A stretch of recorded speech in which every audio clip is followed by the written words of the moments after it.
Hello again, and welcome to another episode of Raine Plays.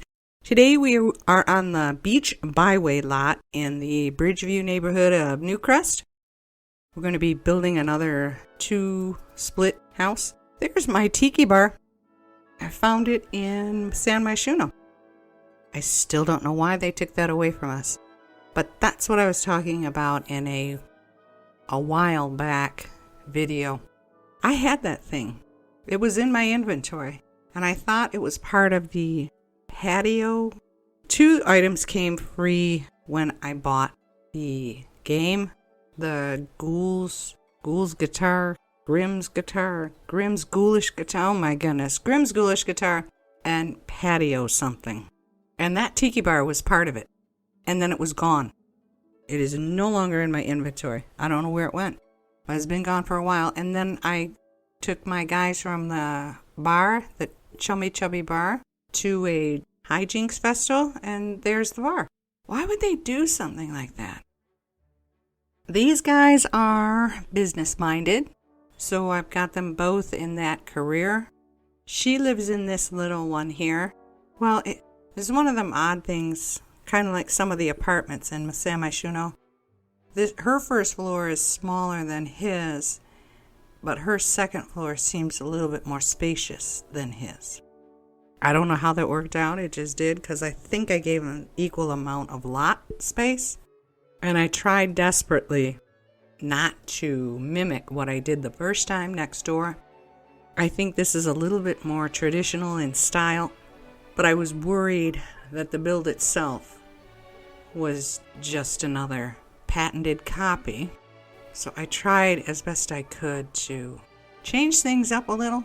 I don't know that I succeeded, but it's a neighborhood and you're going to get like homes. I just didn't want it to be identical. But I don't know that I succeeded.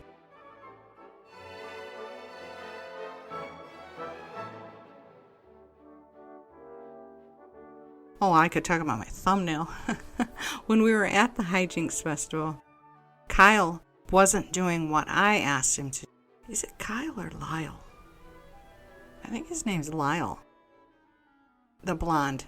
And so I was concentrating on his friend, and I can't remember his friend's name, the brunette. And then I switched back to his Lyle's view, and he was talking to someone, so I highlighted it, and it was Lobo. I'm like, well, there's Lobo again. He's in a different outfit and everything. So I figured I'd get a good shot of that, because that hijinks festival is kind of pretty. No issues, no error popping up. But I had told myself this time around, do not go to San Myshuno. Don't go, no matter what pops up.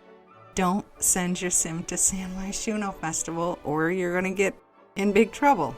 So what do? I send them to the hijinks festival. I felt sorry for them because I had played them for like 2 sim days. We got everything up and running. They're getting along well, but they just seem bored. So when the hijinks festival popped up, I'm like, okay, go. Just go. And it turned out okay. There were no issues. Now this build, issues galore. First of all, it took me a lot longer than I assumed it would. Actually, longer than the first build. Because I kept changing things. Like you might notice, I never used the cork floor before, and I thought I'd try it. It just stuck out like a sore thumb, so I got rid of that. I got rid of the windows on her side. I liked those windows, but they were really sticking out, just like the cork floor. It was like not a house, it was a bunch of windows on a house. So I changed those. The roof was actually no problem at all, and I liked the way it came out. I know it looks generic and boring and silly, but I like the way it came out, so I left it.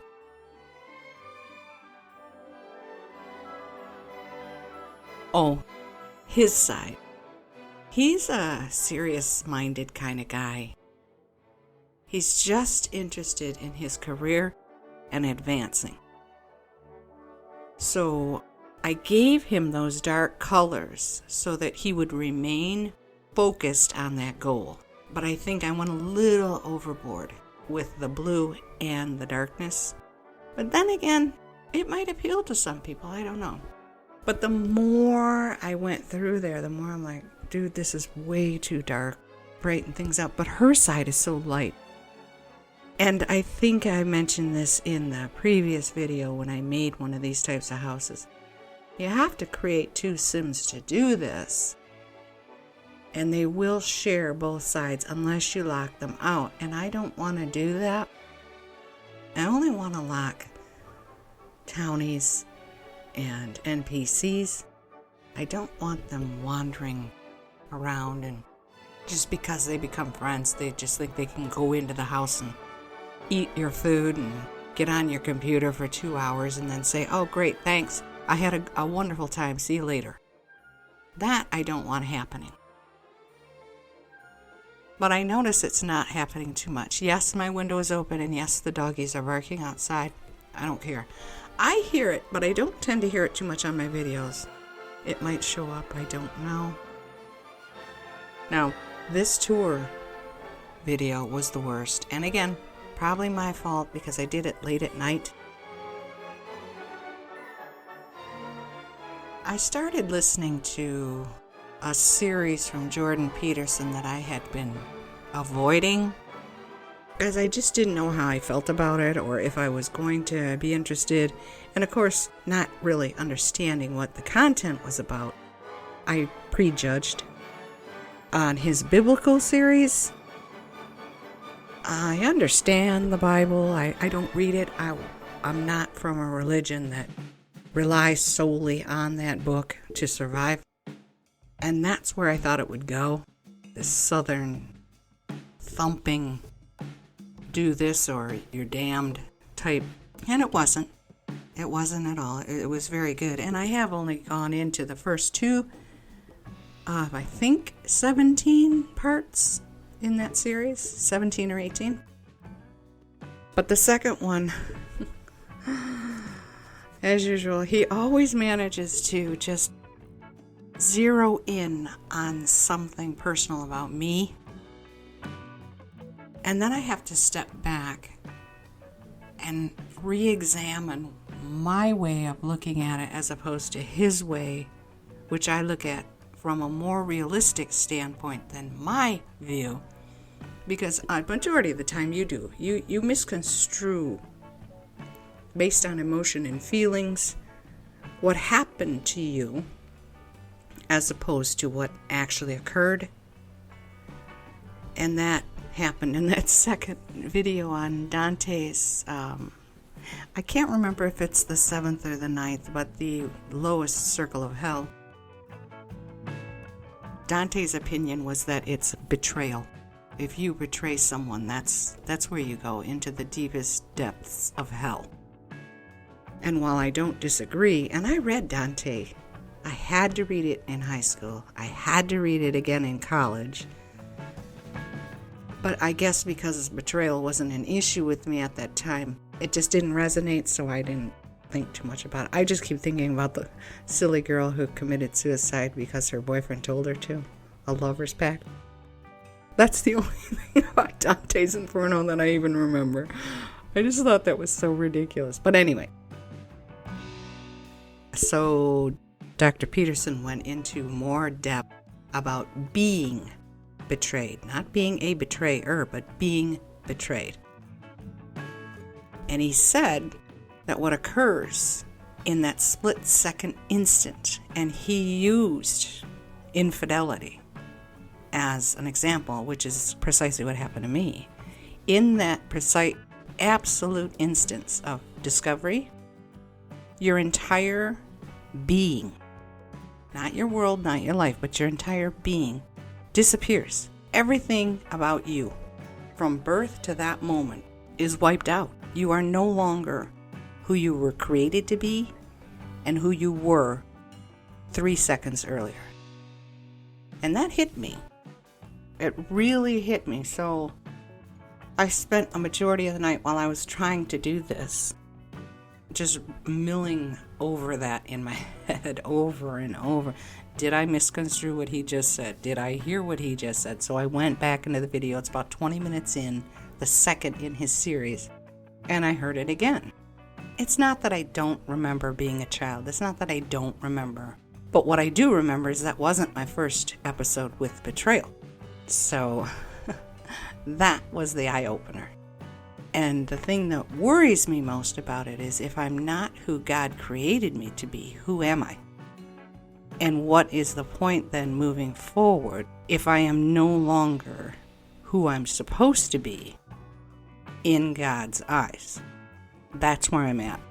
Gee, I hope that wasn't a stupid thing to talk about in a video. I'd apologize if it is. I will leave you at that point. I hope you enjoy this. If you do, please leave a like, and I will come back at the end and say thank you.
I am not sure if I mentioned this or if I got sidetracked, but this walkthrough video was very sticky.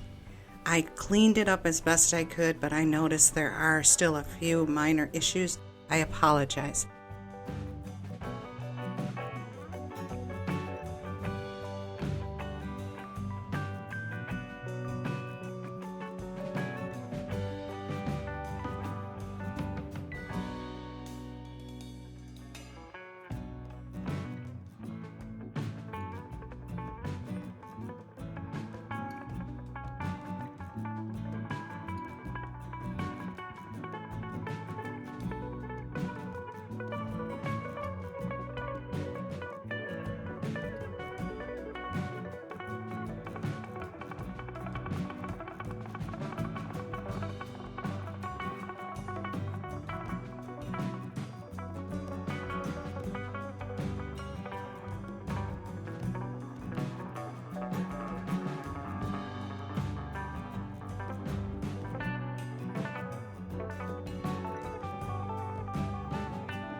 Thank you so much for watching my video. I hope you have a wonderful day.